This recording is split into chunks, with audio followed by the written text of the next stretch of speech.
Okay, I think everybody wants to get some LEGO Overwatch minifigures, and the reason why I'm making this video today is because I bought some custom or quote-unquote knockoff LEGO minifigures a while back, and I want to show you exactly what the difference is and the trickeries that happen from the concept art when you're purchasing it and actually what you get in the mail. The concept art for D.Va looks really close to the original. The part that stands out for me is that custom headpiece, which is hard to reproduce, and I was just wondering how it's actually going to show up when it's printed. When I received this piece of junk in the mail, I was embarrassed on how bad the painting was on the custom head mold. Looking at it, so I did go from one house to a new house, and in that, the paint did chip up. However, if you look at the top of the mold, it's not even painted right from the get-go. This was one of the worst characters in the bunch and one of the main reasons why I made this video. Concept art's not too bad for this one, although I will say it's a little bit more plain than what I would like, at least what I think LEGO would officially do. The actual figure ended up looking a little bit different from the concept art, particularly in the face. You see the different eyes, and there's also some scuffing on the mouth, which that is exactly how it came. The printing on the torso is not too bad, but no side printing, and just it looks a little bit more rough. The number one character I'm most excited to get in official LEGO form, Genji. Now, he does look pretty close to him, but everyone's going to notice the first thing is the paint on the headpiece is not accurate. But if you take that out of the equation, the sculpt is really close. The physical figure in this is very similar to the concept art, although some things that are notable is the face is significantly lighter, originally around the green eyes, and the paint on the torso and the arms is also a little bit lighter, almost as if it's faded. This is one of the characters that I like so much that I actually took another one and I started custom painting the helmet. I did really like this one, at least the figure. Seeing the concept art for this one, same thing, I felt like the face was a little bit more simplistic than what it should be. And another thing that worries me sometimes about this figure is the overcoat. You don't know what you're going to get with these knockoff figures if the overcoat's going to fit quite right.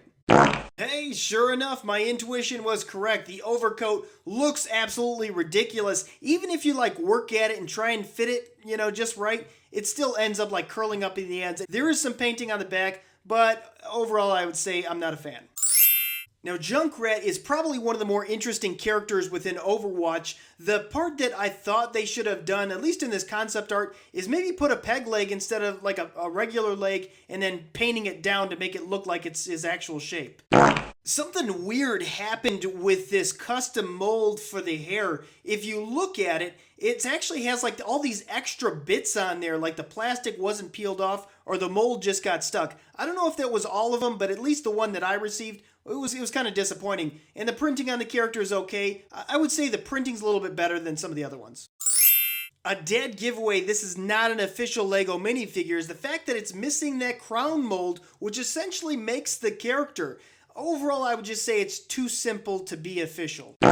There's really no false advertising with this minifigure. The concept art that I saw and that I bought the figure on is essentially the exact same thing what I got in the mail, so I can't really complain on that. The simple design is meh. Hanzo's looking pretty good with that decked out arrow in his hand and that custom molded bow. Overall printing on this looks good. It looks promising. Let's see what we actually get. Despite the fact that his gobbler looks a little bit like George Lucas, it looks like a pretty decent minifigure. The overall printing's done well. There is a little bit of variation between the shoulder print and the face, but sometimes you'll get that with some of these knockoffs. Kind of like Genji, Soldier 76 is one of my favorite looking characters. I do like the overall look to this, at least in the concept art. Now, the part that I thought was a little bit weird is maybe the hair mold that they chose, but other than that, it looks very close to the character in the game.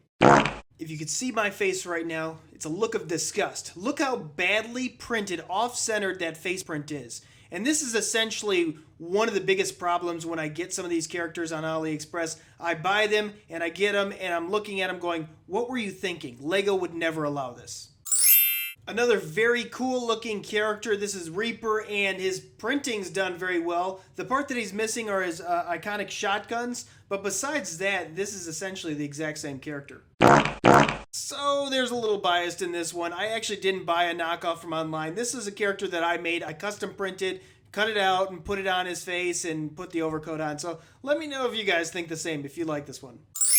Now this is a custom Tracer Lego minifigure. Now this is done from minifigures.com. I don't even know if they still sell this one anymore because of the Lego Overwatch series that made it official. But either way, I love the look of it. Because they essentially copied minifigures.com design exactly, this one looks alright. The overall printing on the side is done well. They got printing on the back. 360-degree printing, you really can't go wrong there. And it's done very crisp. It looks really nice. But the biggest problem is it's not done in official Lego pieces. Alright guys, that's what I have for today. If you like this video, make sure you smash that thumbs up button. And don't forget to subscribe. And until next time, you can help us take a gander.